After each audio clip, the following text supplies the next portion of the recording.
આગળ સજીવનું અગત્યનું વિશિષ્ટ એક લક્ષણ પર્યાવરણ સાથેની પ્રતિક્રિયા વિશેનો અભ્યાસ કરીશું।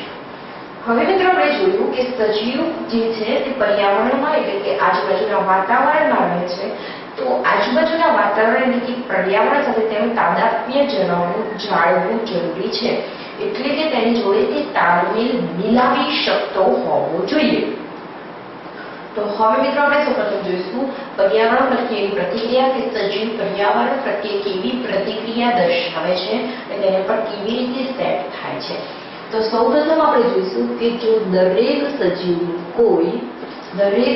જો કોઈ વિશિષ્ટ લક્ષણ હોય તો તે છે જો દરેક સજીવનું કોઈ એક જટિલ લક્ષણ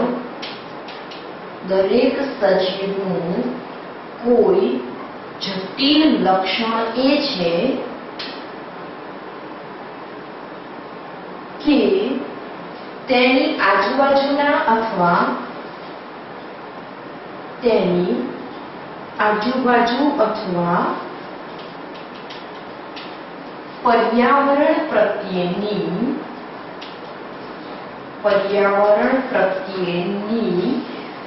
આવિષ્કારની ક્ષમતાઓ છે। પર્યાવરણ પ્રત્યેની પ્રતિક્રિયાની આવિષ્કારની ક્ષમતા છે।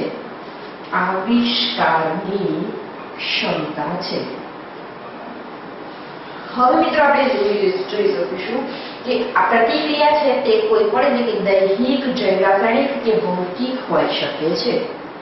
પ્રતિક્રિયા દૈહિક, જૈવ રાસાયણિક કે ભૌતિક હોઈ શકે છે। હવે મિત્રો તમને ખ્યાલ આવી ગયો કે પર્યાવરણ સાથેની પ્રતિક્રિયા શું છે?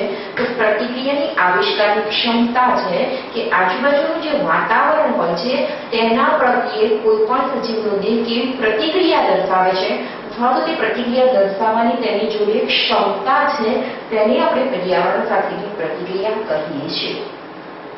હવે મિત્રો આપણે આગળ જોઈશું કે એક કોષ કેન્દ્રીય સજીવથી માંડીને બહુકોષ કેન્દ્રીય અથવા તો સુકોષ કેન્દ્રીય સુધીના બધા જ સજીવો એક કોષ કેન્દ્રીય સજીવથી લઈને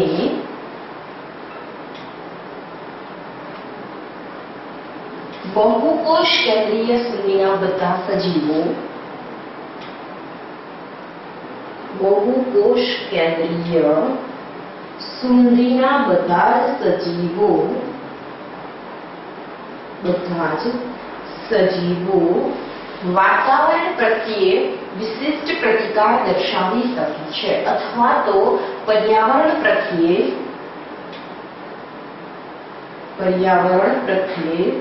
વિશિષ્ટ પ્રતિક્રિયા દર્શાવે છે।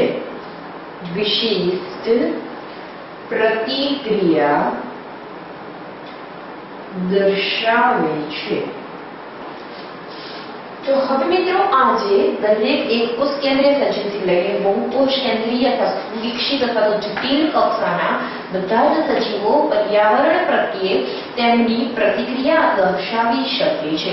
તો મિત્રો હવે આ જે પર્યાવરણની પ્રતિક્રિયા વિશે વાત છે તે આપણે હવે આગળ ઉદાહરણ દ્વારા સમજીએ।